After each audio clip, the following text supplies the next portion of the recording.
livunjeni hekalu hili. Livunjeni hekalu hili. Katika kitabu cha Yohana sura ya 2 mstari wa 18 hadi wa 19 na 20, tunasoma kisa cha Yesu Kristo mwana wa Mungu alipokuwa akizungumza na Wayahudi. Hapa Yesu alikuwa akijadiliana, akifanya mjadala na Wayahudi kuhusu hekalu, ambapo Wayahudi mtazamo wao ulikuwa umejikita katika jengo la hekalu, kwamba hilo ndilo hekalu la Mungu. Kwa hiyo Yesu akawa akizungumza nao, akiwatoa mwelekeo wao ama ufahamu wao juu ya hekalu la Mungu na kuwaelekeza kwake yeye mwenyewe kama hekalu la Mungu. Anasema katika Yohana sura ya 2 mstari wa 18, anasema basi Wayahudi wakajibu wakamwambia, ni ishara gani utuonyeshayo kwamba unafanya haya? Mstari wa 19, Yesu akajibu akamwambia, livunjeni hekalu hili, nami katika siku 3 nitalisimamisha. Livunjeni hekalu hili, nami katika siku 3 nitalisimamisha. Basi Wayahudi wakasema, hekalu hili lilijengwa katika muda wa miaka 46, nawe utalisimamisha katika siku 3? Lakini yeye alinena habari za hekalu la mwili wake.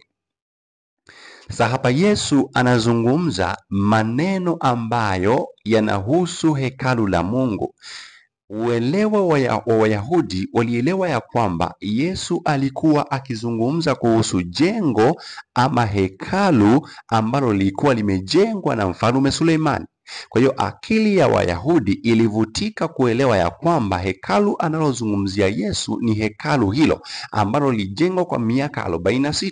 Sasa wanashangaa, Yesu anasema livunjeni hekalu hili, halafu kwa siku 3 tu nitalisimamisha.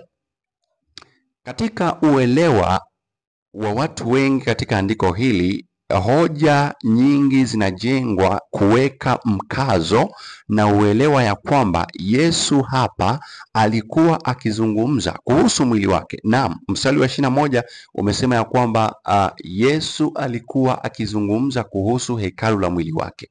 Kwa hiyo alikuwa akizungumza kuhusu mauti yake, ya kwamba atasulubishwa na kisha atazikwa na atafufuka katika siku ya 3.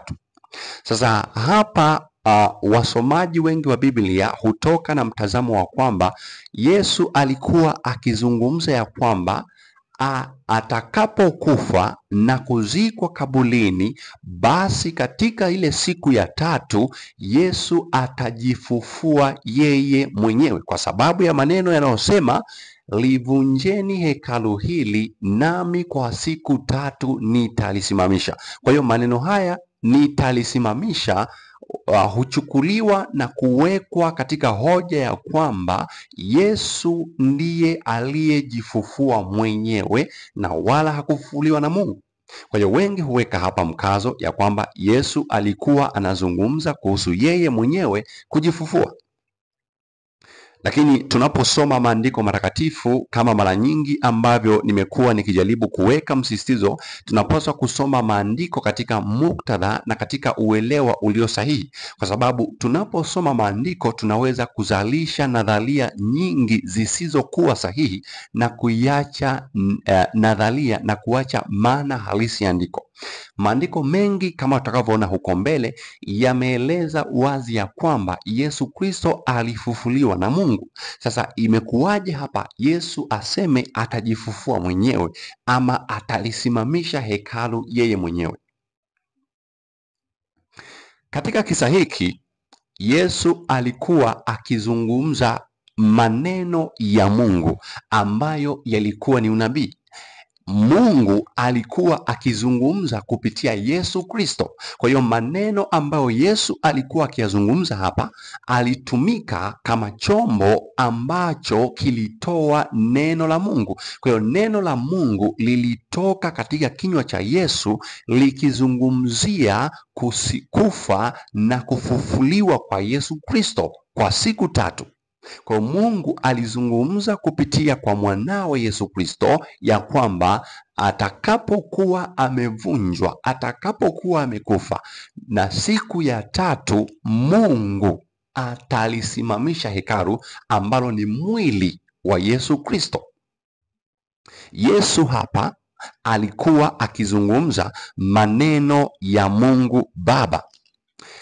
Mara nyingi tunaweza tukapata ushahidi wa jambo hili katika maandiko matakatifu ya kwamba Yesu alikuwa akizungumza maneno ya Mungu, na hapa Yesu alikuwa hazungumzi maneno yake mwenyewe. Anasema katika Yohana sura ya 14 mstari ule wa 10, anasema husadiki ya kwamba mimi ni ndani ya Baba na Baba yu ndani yangu? Hayo maneno niwaambiayo mimi siyasemi kwa shauri langu, lakini Baba akae ndani yangu huzifanya kazi zake. Kwa hiyo maneno ambayo Yesu alikuwa akiyasema kwa wakati mwingi yalikuwa ni maneno ya Mungu Baba, na Yesu Kristo alisema kama alivyoagizwa na Baba.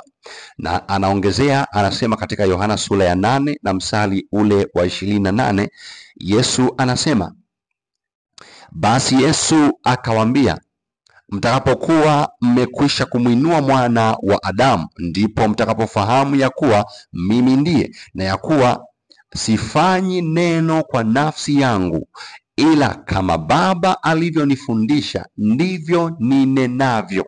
Kwa hiyo Yesu alikuwa akisema maneno ya Mungu Baba.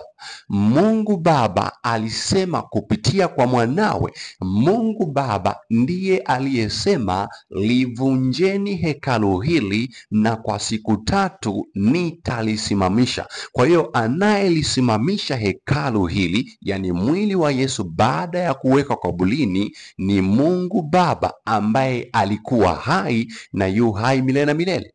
Yesu alipokuwa kaburini, yule aliyemfufua alikuwa ni Mungu Baba. Kwa hiyo Mungu Baba ndiye aliyesema kupitia mwanawe ya kuwa atalisimamisha hekalu hili. Andiko jingine ambalo linatumika vibaya kujenga hoja ya kwamba Yesu alijifufua mwenyewe. Kwanza tuelewe nadharia hii ama dhana hii inayosema ya kwamba Yesu alijifufua mwenyewe sio dhana ya kimaandiko na wala sio dhana halisi. Yesu alifufuliwa na Mungu Baba kama tutakavyoona hapo mbele. Kwa hiyo kuna nadharia nyingi ambazo zinatokana na uelewa usiokuwa sahihi wa maandiko matakatifu ambao unajengwa na wasomaji wengi wa Biblia na kujikuta wanatoka nje ya uelewa. Hoja nyingine ambayo hutumika vibaya, naweza nikatumia lugha hiyo, hutumika vibaya katika kujenga hoja ya kwamba Yesu ndiye aliyejifufua mwenyewe ni katika kitabu cha Yohana sura ile ya 10 mstari wa 17 na 18. Tunasoma, ndiposa Baba anipenda kwa sababu na utoa uhai wangu ili ni utwae tena. Hakuna mtu aniondoleaye, bali mimi nautoa mwenyewe, nami ninao uweza wa kutoa, ninao na uweza wa kutwaa tena. Agizo hilo nalilipokea kwa Baba yangu. Ninao uwezo wa kutoa na ninao uweza wa kutwaa tena. Sasa hoja hujengwa ya kwamba Yesu hapa alikuwa anazungumzia ya kwamba atakapokufa atatoa uhai wake, halafu kisha ataurudisha yeye mwenyewe, kwamba ni yeye mwenyewe Yesu atafufuka. Kwa sababu na hii hoja inajengwa kwa sababu ya fundisho la utatu. Wale wanaoamini katika utatu ndio wanajenga hoja hii ya kwamba Yesu alijifufua mwenyewe, kwa sababu yeye mwenyewe kama wanavyodai ya kwamba yeye mwenyewe ndiye Mungu na ndiye Baba na ndiye Mungu wa pekee wa kweli. Kwa hiyo alikufa yeye Mungu na kisha akazikwa yeye Mungu na kisha akafufuka yeye mwenyewe Mungu, jambo ambalo si sahihi. Katika muktadha wa andiko hili tunapata kusoma wazi maandiko yametumia Kiswahili chepesi na Kiingereza chepesi. Katika Kiingereza amesema take it again, maana yake kuchukua tena. lakini katika Kiswahili neno lilotumika ni kutwaa. Neno kutwaa ama neno kutwaa katika Biblia linamaanisha kupokea au kuchukua. Kupokea au kuchukua. Kwa hiyo uhai ambao Yesu alipaswa kuutoa ama alikuwa amekubali. Kwa sababu andiko hili tuelewe kabisa ya kwamba Yesu alikuwa anazungumzia ya kwamba alikuwa na utayari. Hakuna mtu aliyemlazimisha kujitoa kama kafara ama sadaka. Ukisoma katika Biblia tafsiri ya Translation of Translators ama tafsiri ya watafsiri, utaweza kuona lugha iliyotumika hapo ya kwamba Yesu alikuwa akizungumzia kwamba hajalazimishwa, anautoa uhai wake freely, anatoa uhai wake kwa hiari yake mwenyewe. Hakuna mtu anayemlazimisha Yesu kutoa uhai wake. Ndicho ambacho Yesu alichokuwa anajaribu kujenga hapa, ya kwamba uhai wake anautoa yeye mwenyewe kwa hiari yake, na anasema ya kwamba anayo mamlaka, na tafsiri zingine zinasema anayo haki ya kutwaa tena. Maana yake nini? Anayo haki ya kupokea tena uhai baada ya kutoa uhai wake Yesu Kristo. Anayo haki, anayo mamlaka ya kuchukua tena, si kurudisha tena, kwamba yeye mwenyewe ndiye anayerudisha uhai. Hapana, maandiko yako wazi. Kiswahili na Kiingereza kilichotumika hapa ni ya kwamba Yesu atautoa tena. Kwa hiyo kuutwaa ni kuchukua ama kupokea. Kuchukua ama kupokea. Na katika msingi wa matumizi ya lugha, unapochukua kitu, maana yake kipo nje ya mwili wako ama kipo nje na wewe. Maana yake unakichukua aidha kutoka kwa mtu mwingine, na katika muktadha wa kupokea ama maana ya kupokea, unapokea kitu kutoka kwa mtu mwingine. Huwezi ukapokea kitu kutoka kwako wewe mwenyewe. Kwa hiyo Yesu alitwaa ama alichukua ama alipokea uhai kutoka kwa mwingine. Yesu alichukua uhai kutoka kwa mwingine baada ya kuwa amekufa. Kwa baada ya Yesu kufa, uhai uliporudishwa aliuchukua. Kwa hiyo uhai ule ulikuwa ni haki yake na alipaswa kuuchukua tena, ama alipaswa kuupokea tena, alipaswa kuutwaa. Kwa lugha iliyotumika hapa ya kuutwaa inamaanisha ya kwamba Yesu alizungumza kuhusu kuupokea tena, kwa sababu anayekuja kuleta uhai huu alikuwa ni Mungu Baba mwenyewe. Kwa hiyo Mungu, baada ya kuwa katika msalaba, tunakumbuka wakati Yesu ameangikwa juu ya msalaba, anasema, Baba, mikononi mwako naiweka roho yangu. Roho ni uhai. Kwa Yesu anasema mikononi mwako naiweka roho yangu. Kwa hiyo hapa Yesu alikabidhi uhai wake mikononi mwa Mungu ambaye ni Baba. Mungu katika Biblia ni mmoja tu aliye Baba. Kwa hiyo Yesu alikabidhi uzima ama uhai wake mikononi mwa Baba, na baadaye anapolala mauti, yule aliyemrudishia uhai na kisha Yesu akauchukua na akaupokea alikuwa ni Mungu Baba. Ndiye aliyerudisha uhai katika mwili wa Kristo Yesu.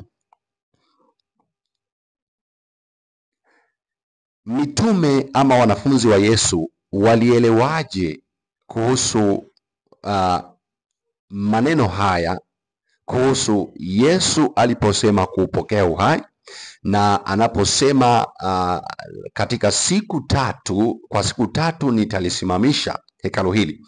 Mitume ama wanafunzi wa Yesu walielewa nini? Je, uelewa wao walielewa kwamba Yesu alijifufua mwenyewe au walielewa nini? Katika kitabu cha Matendo ya Mitume sura ya 4, huyu ni mtume Petro akizungumza na Wayahudi, anasema katika kitabu cha Matendo ya Mitume sura ya 4 na mstari ule wa 10, Matendo ya Mitume sura ya 4 na mstari wa 10, Petro anasema akijawa na Roho Mtakatifu, anasema jueni ninyi nyote na watu wote wa Israeli ya kuwa kwa jina la Yesu Kristo wa Nazareti, ambaye ninyi mlimsulubisha na Mungu akamfufua katika wafu. Ninyi mlimsulubisha ambaye ninyi mlimsulubisha na Mungu akamfufua katika wafu. Kwa jina hilo mtu huyu anasimama ali mzima mbele yenu. Hapa Petro anawakumbusha Wayahudi maneno ambayo Yesu aliwaambia katika sura ya 2 ya Yohana tuliyokwisha kusoma, ya kwamba Yesu anasema livunjeni hekalu hili na kwa siku 3 nitalisimamisha. Vunjeni hekalu hili, kwa siku 3 nitalisimamisha. Hapa Petro anasema mlimsulubisha, akimaanisha nini? Walilivunja hekalu, halafu anasema Mungu alimfufua. Kwa hiyo yule aliyemfufua Yesu siyo Yesu mwenyewe, lakini yule aliyemfufua Yesu kwa mujibu wa andiko alikuwa ni Mungu Baba. Baba ndiye aliyemfufua Yesu kutoka katika wafu. Lakini pia tunasoma katika kitabu cha Wakolosai sura ya 2. Katika Wakolosai sura ya 2 mstari wake ni wa 12, maandiko yanasema mtume Paulo akieleza jambo lile anasema katika Wakolosai sura ya 2 na mstari wa 12, Biblia takatifu inasema mkazikwa pamoja naye katika ubatizo, na katika huo mkafufuliwa pamoja naye kwa kuziamini nguvu za Mungu aliyemfufua katika wafu. Kwa kuziamini nguvu za Mungu aliyemfufua katika wafu. Kwa hiyo yule aliyemfufua Yesu katika wafu ni Mungu ambaye ni Baba. Huyo ndiye aliyemfufua Yesu katika wafu. Lakini pia katika Wagalatia sura ya 1 na mstari wa 1, Paulo mtume anasema, Paulo mtume si mtume wa wanadamu wala kutumwa na mwanadamu, bali na Yesu Kristo na Mungu Baba aliyemfufua kutoka wafu. Kwa hiyo Mungu Baba ndiye aliyemfufua Yesu kutoka katika wafu. Lakini Paulo tunasoma katika kitabu cha Warumi sura ya 10. Katika kitabu cha Warumi sura ya 10 na mstari wake ni wa 9, Paulo akieleza neno hili ama jambo hili, anazungumza mambo yafuatayo ya muhimu. Katika Warumi sura ya 10 na mstari wa 9, Biblia takatifu inasema, kwa sababu ukimkiri Yesu kwa kinywa chako ya kuwa ni Bwana na kuamini moyoni mwako ya kuwa Mungu alimfufua katika wafu utaokoka. Sikiliza kwa makini, anasema kwa sababu ukimkiri Yesu kwa kinywa chako. Katika imani kuna kumkiri Yesu kwa kinywa chako ya kuwa ni Bwana na kuamini. Tunapaswa kumkiri, lakini pia tunapaswa kuamini moyoni mwetu. Anasema na kuamini moyoni mwako ya kuwa Mungu alimfufua katika wafu utaokoka. Paulo anazungumza pointi muhimu sana katika andiko hili kwamba Mungu ndiye aliyemfufua Yesu, lakini anakazia akisema ukiamini kwa moyo wako wote kwamba Mungu ndiye aliyemfufua Yesu utaokoka. Hii ni pointi ya muhimu sana. Kumbe kuokoka ama pointi ya wokovu inategemeana pia na kuamini ya kwamba Mungu Baba ndiye aliyemfufua Yesu katika wafu. Kwa hiyo wale wanaopinga ya kwamba Mungu Baba hakumfufua Yesu katika wafu, bali Yesu alijifufua mwenyewe, wanaukataa wokovu wao wenyewe. Kwa hiyo tunapaswa kuamini kwa moyo wetu ya kwamba Mungu ndiye aliyemfufua Yesu katika wafu. Na hii ni pointi ya msingi katika wokovu ama katika ukombozi. Ni pointi ya msingi ambayo hatupaswi kuipoteza. Mungu ndiye aliyemfufua Yesu kutoka katika wafu. Paulo anamaanisha nini hapa? Ni kitu gani Paulo anajaribu kukijenga ama anajaribu kukimaanisha hapa? Kimsingi ni watu wengi wanaoamini kuwa Baba ndiye aliyemfufua Yesu, tukiachana na watu ambao hawaamini ya kwamba Mungu Baba ndiye aliyemfufua katika wafu. Lakini pia kuna kundi kubwa la watu wanaoamini ya kwamba Mungu Baba ndiye aliyemfufua Yesu katika wafu, lakini si wote wanaotambua hilo watakaoweza kuokolewa. Si kila mtu anayetambua ama anayefahamu ya kwamba Mungu Baba ndiye aliyemfufua Yesu katika wafu, si wote watakaookolewa, kwa sababu Paulo hazungumzii kuamini kinadharia tu ama kufahamu Mungu alimfufua Yesu katika wafu kama nadharia ama kama tunavyosoma katika maandiko kwamba kama maandiko yalivyosema. Lakini Paulo hazungumzii kinadharia tu, bali suala la Mungu kumfufua Yesu katika wafu ni suala la wokovu kwa vitendo, ama suala la wokovu kivitendo, si kinadharia. Paulo hazungumzii kuhusu nadharia ya kufahamu ya kwamba Mungu ndiye aliyemfufua Yesu katika wafu, lakini Paulo anazungumzia wokovu kwa imani, kuamini kwa moyo ya kwamba Mungu ndiye aliyemfufua Yesu kutoka katika wafu. Hili tutaweza kuliona kwa upana zaidi. Yesu Kristo ni hekalu ambalo Mungu mwenyewe alilijenga, si kama mahekalu yaliyojengwa kwa mikono ya wanadamu. Mahekalu mengi katika maandiko matakatifu tunaona ni mahekalu ambayo yalijengwa na wanadamu kwa mikono ya wanadamu, na walitumia vitu ambavyo vinaharibika na kubomoka na kuvunjika. Walitumia udongo na vitu vingine pamoja na miti na kadhalika kujenga mahekalu. Lakini Yesu ni hekalu ambalo Mungu mwenyewe ndiye mjenzi wa hekalu hili.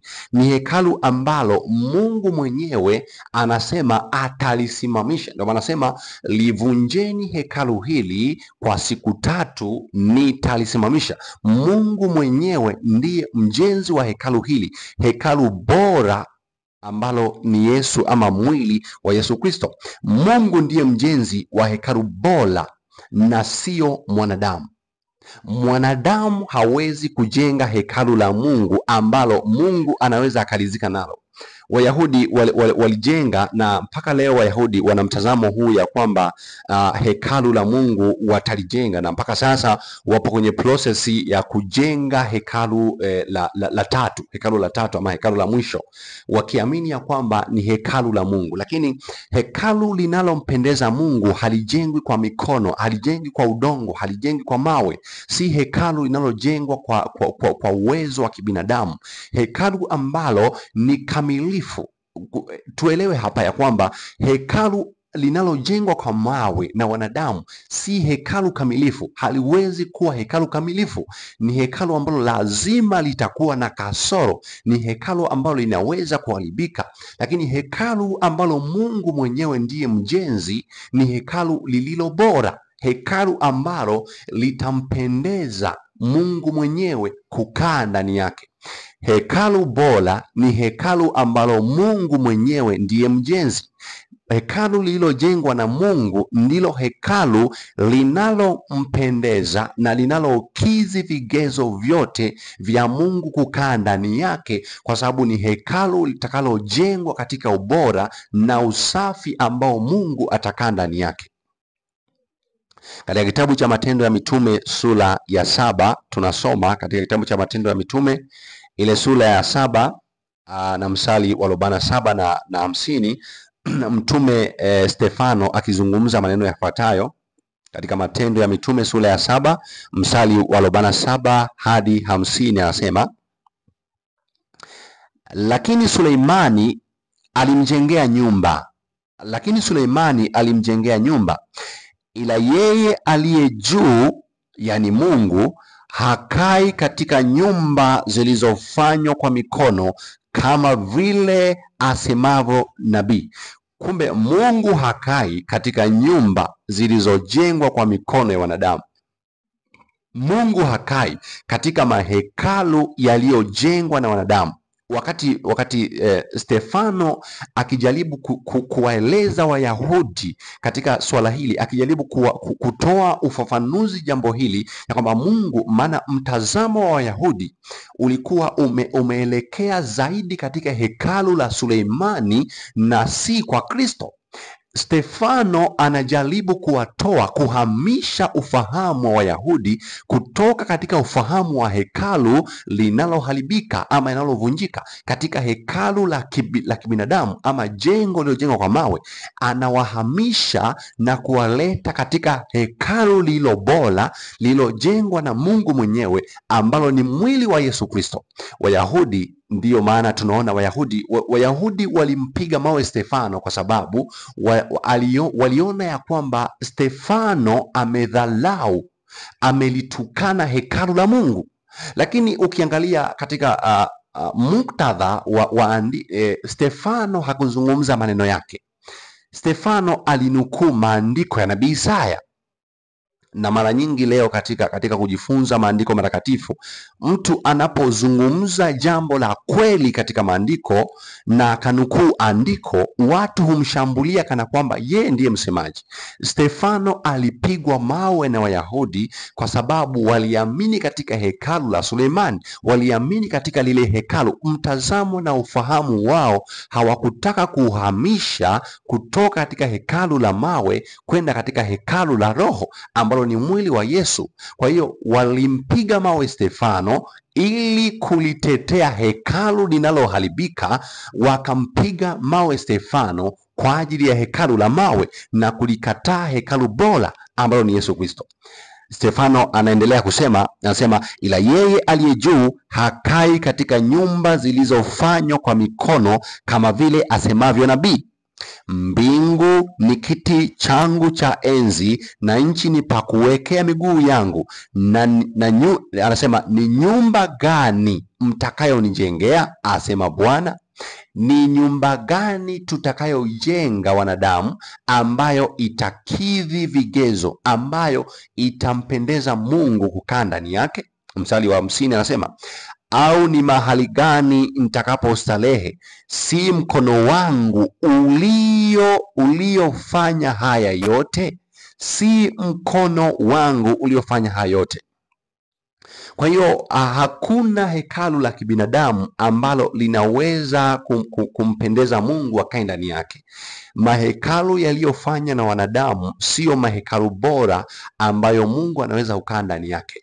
Ili Mungu akae katika hekalu lilo bora, linapaswa kuwa ni hekalu ambalo mjenzi wa hekalu hilo ni Mungu mwenyewe. Mungu ndiye anaweza kutengeneza hekalu bora kuliko hekalu la wanadamu, kwa sababu yeye ndiye anayeweka maskani ndani yake.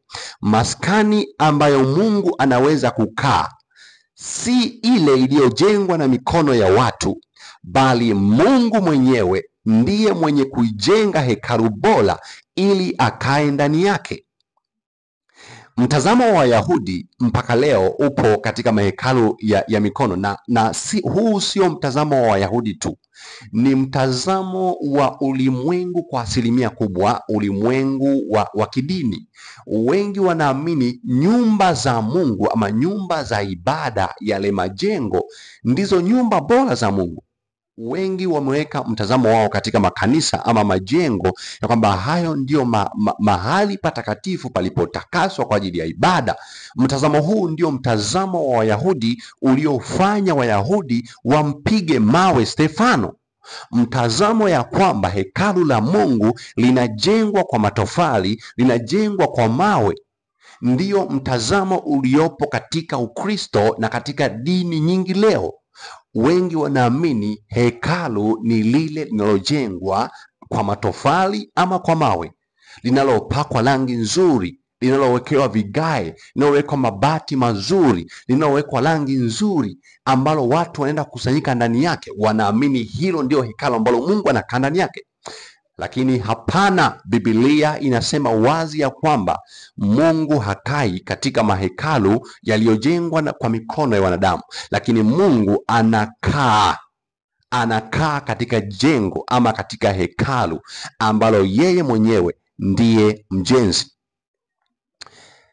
Katika kitabu cha Waefeso, katika kitabu cha walaka wa mtume Paulo kwa Waefeso, tunasoma maneno yafuatayo katika Waefeso sura ya 2 mstari wa 4 hadi wa 6. Waefeso sura ya 2 mstari wa 4 na mstari wa 5 na wa 6. Biblia inasema, lakini Mungu kwa kuwa ni mwingi wa rehema, kwa mapenzi yake makuu aliyotupenda, hata wakati ule tulipokuwa wafu kwa sababu ya makosa yetu, alituhuisha pamoja na Kristo, yani tumeokolewa kwa neema. Akatufufua pamoja naye, akatuketisha pamoja naye katika ulimwengu wa roho, katika Kristo Yesu. Mungu Baba ndiye anayetufufua. Mungu alitufufua pamoja na Kristo.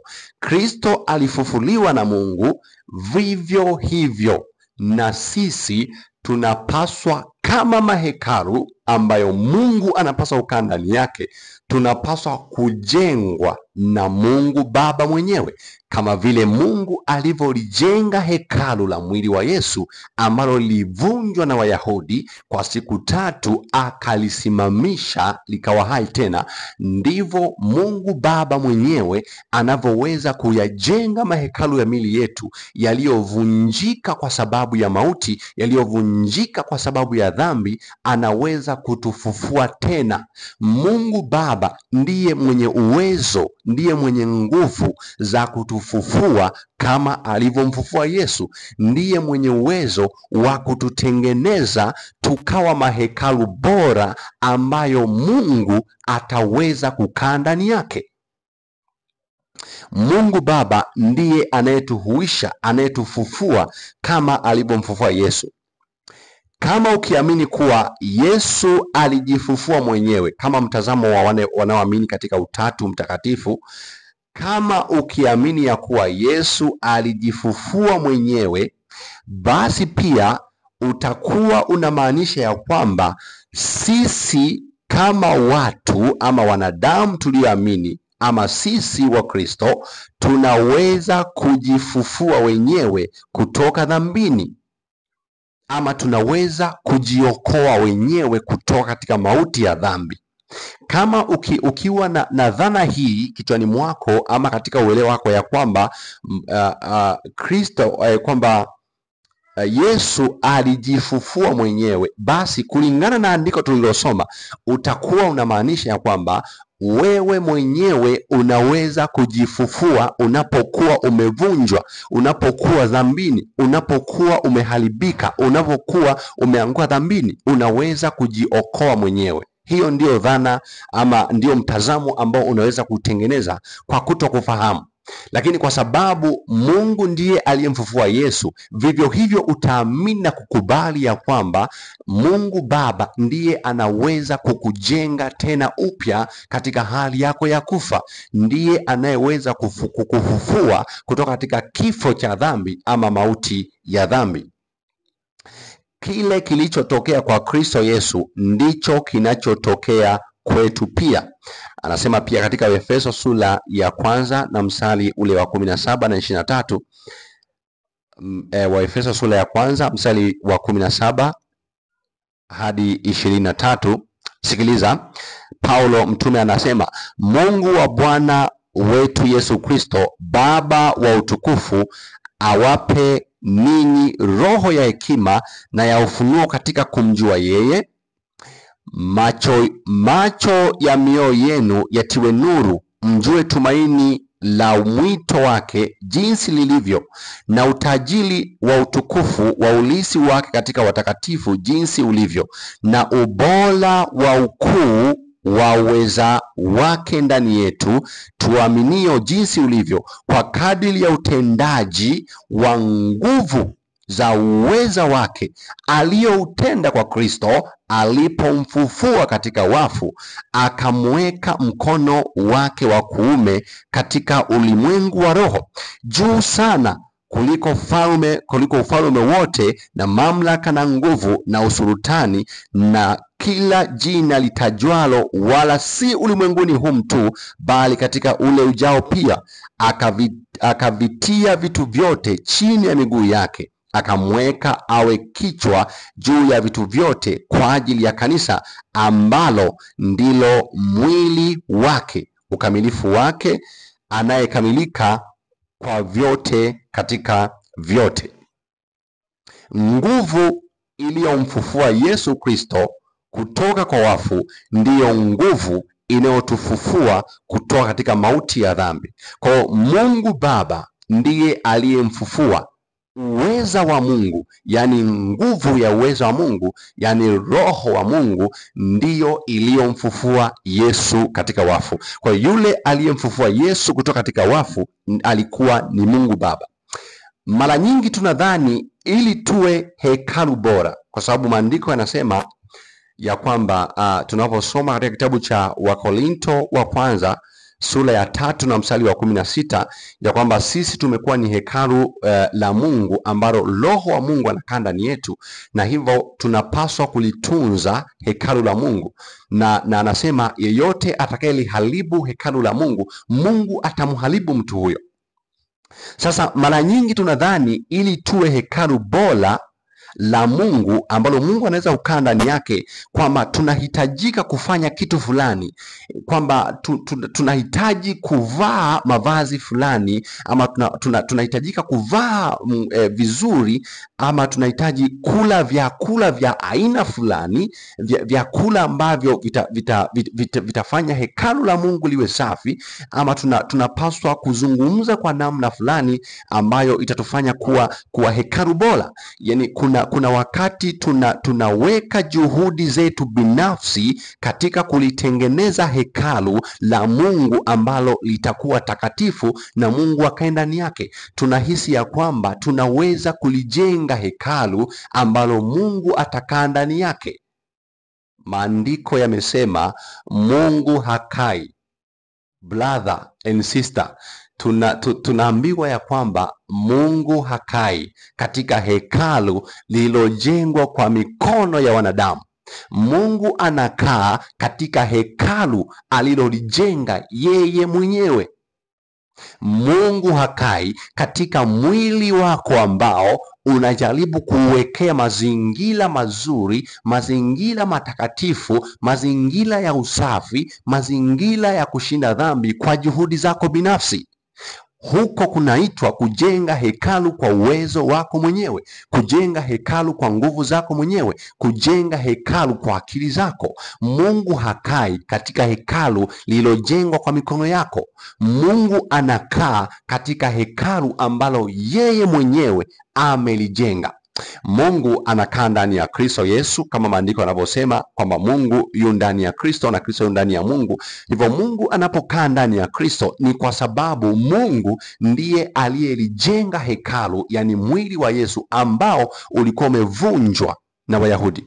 Kristo alikufa kifo chetu, alikubali kufa kifo chetu, yani alichukua kushindwa kwetu, yani mauti yetu, na kisha akavunjwa kama tulivyovunjwa, yani tulivyoshindwa na dhambi na mauti, yani Ibilisi. Wakati tumeshindwa na kuvunjwa, tukazikwa, tukawa waliokufa kwa sababu ya dhambi, Mungu Baba kama alivyomhuisha, alivyomfufua Yesu kutoka katika wafu, ndivyo Mungu Baba anaweza kutufufua yeye mwenyewe.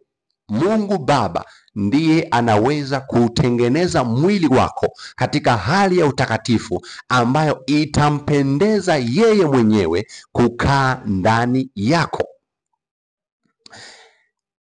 Tunajifunza kwa Yesu mwenyewe.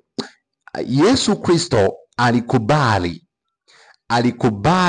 kuwa alipokea uzima kutoka kwa Baba. Yesu anasema nitaupokea tena uhai, anauweka mikononi mwa Baba na kisha anaupokea. Yesu alikubali kupokea uhai. Yesu hakusema sasa ninafufuka mwenyewe kwa nguvu zangu. Yesu alikubali ya kwamba uhai, yule aliyekuwa na mamlaka ya kurudisha, alikuwa ni Mungu Baba yake. Paulo alimaanisha ya kwamba pale tunapoamini ya kwamba Mungu alimfufua Yesu, basi tunaamini pia ya kwamba Mungu anaweza kutufufua kutoka katika mauti ya dhambi. Ya kwamba kama Kristo alivyofufuliwa na Mungu Baba, ndivyo na sisi leo tunapoamini tunafufuliwa kutoka katika mauti ya dhambi na nguvu za Mungu, yani Roho wa Mungu aliyemfufua Yesu katika wafu. Kwa yule anayetufufua sisi katika wafu ni Mungu Baba, kama vile alivyomfufua katika wafu Yesu Kristo mwanaye. Tunasoma pia katika kitabu cha Waefeso, katika kitabu cha Efeso sura ya 2 mstari wa 19. Waefeso sura ya 2 mstari wa 19 na 22, Biblia inasema, basi tangu sasa ninyi si wageni wala wapitaji, bali ninyi ni wenyeji pamoja na watakatifu, watu wa nyumbani mwake Mungu, mmejengwa juu ya msingi wa mitume na manabii, naye Kristo Yesu mwenyewe ni jiwe kuu la pembeni. Katika yeye jengo lote linaungamanishwa vema na kukua hata liwe hekalu takatifu. Anasema katika yeye jengo lote limeungamanishwa vema na kukua hata liwe hekalu takatifu katika Bwana. Katika yeye ninyi nanyi mnajengwa pamoja kuwa maskani ya Mungu katika Roho. Kwa hiyo sisi tunajengwa, tunatengenezwa. Hatujijengi wenyewe kuwa hekalu bora, lakini yule anayetujenga kuwa maskani bora ya Mungu ni Mungu mwenyewe. Ndiye anayetutengeneza kupitia kwa Yesu Kristo. Mungu anatufufua na kutujenga kutoka katika hali ya mauti, katika hali ya kushindwa na dhambi. Mungu ndiye anatupa uwezo, anatutengeneza. Tunachopaswa kufanya ni kukubali ya kwamba sisi ni mahekalu yaliyokufa, ni mahekalu yaliyovunjika, ni mahekalu yaliyovunjwa. Mili yetu imevunjika kwa sababu ya dhambi, na hivyo tunamhitaji Mungu asimamishe hekalu hili. Katika kitabu cha Warumi sura yake ni ya 8, Biblia takatifu inasema, kitabu cha Warumi sura ya 8 na mstari ule wa 11, Biblia inasema, lakini ikiwa roho yake yeye aliyemfufua Yesu katika wafu anakaa ndani yenu, yeye aliyemfufua Kristo Yesu katika wafu ataihuisha, ataifufua na miili yenu iliyo katika hali ya kufa kwa roho wake anayekaa ndani yenu. Kwa hiyo Mungu Baba, Paulo anaonyesha ya kwamba Mungu Baba ndiye aliyemfufua Yesu katika wafu kwa roho wake, yani kwa nguvu zake, na vivyo hivyo atatufufua na sisi na kutujenga kwa roho wake anayekaa ndani yetu. Dhambi imetuvunja, imetuharibu, imetuvunja katika hali ya kufa kwa kiasi kikubwa sana. Tumekuwa mahekalu yaliyoanguka, yaliyobomoka, yaliyovunjwa na dhambi. Jambo ambalo tunapaswa kulifanya, jambo la msingi tunapaswa kulifanya, si kutumia juhudi zetu binafsi, si kujitahidi kula vyakula vya namna fulani ambavyo vitatusaidia kuwa safi ama kuishinda dhambi, ambavyo vitatusaidia kushinda mauti, ama kuishi katika mtindo fulani wa maisha, au kuvaa namna fulani ya mavazi, ama kuzungumza kwa namna fulani. Si vibaya kuvaa mavazi mazuri ama mavazi yenye utukufu wa Mungu, lakini haimaanishi ya kwamba tutakapovaa mavazi hayo yatatusaidia kuwa watakatifu, ama tunapovaa mavazi fulani ndiyo yanayotufanya tuonekane watakatifu. Hizo ni juhudi zetu binafsi ambazo tunazitumia ili kujifanya kuwa ni wasafi mbele za Mungu, ili hali ni wachafu. Kitu ambacho tunapaswa kukifanya ni kama Kristo alipokubali kaburini. Kristo alikubali, mwili wake ulivunjwa, na siku ya tatu Mungu Baba mwenyewe ndiye aliyeusimamisha, ndiye aliyelitengeneza hekalu la mwili wa Yesu. Vivyo hivyo tunapaswa kukubali na kusema ya kwamba Bwana, hili hapa hekalu. Wakati unamwomba Mungu katika mwisho wa somo hili, unapaswa kukubali ya kwamba peke yako hauwezi kushinda dhambi. Peke yako hauwezi kuwa mshindi dhidi ya dhambi. Peke yako hauwezi kumshinda shetani. Peke yako hauwezi kuokoka. Katika hali unayopitia ya udhaifu wa dhambi, unapaswa kubali kwanza ya kwamba wewe ni hekalu lililovunjika. Kubali ya kwamba wewe ni hekalu lililovunjwa. Mwambie Mungu ya kwamba mimi hapa ni hekalu lililovunjwa. Mungu Baba, Bwana, lisimamishe tena. Tunapaswa kumwambia na kukubali ya kuwa Bwana, hili hapa hekalu liinue tena. Hili hapa hekalu limevunjika, lililoharibika. Hili hapa hekalu la mwili wangu lililovunjwa, lililoteswa na dhambi, linalohangaika kushinda, linaloanguka kila wakati. Hili hapa hekalu lililobomoka, lisimamishe tena. Mungu Baba atalisimamisha hekalu la mwili wako na kukujenga na kukutengeneza. Yeye ndiye Mwokozi wako, atakutengeneza katika ukamilifu ambao yeye Mungu Baba atakaa ndani yako. Hekalu bora ni lile lililojengwa na Mungu mwenyewe, Kristo Yesu, na akae ndani yako kwa jina lake Kristo. Mungu Baba akae ndani yako, akutengeneze kuwa hekalu lililo maskani yake yaliyo bora. Mungu na kubariki sana katika sabato ya leo, unapoendelea kufuatilia vipindi mbalimbali katika Sauti ya Mwisho wa Ulimwengu.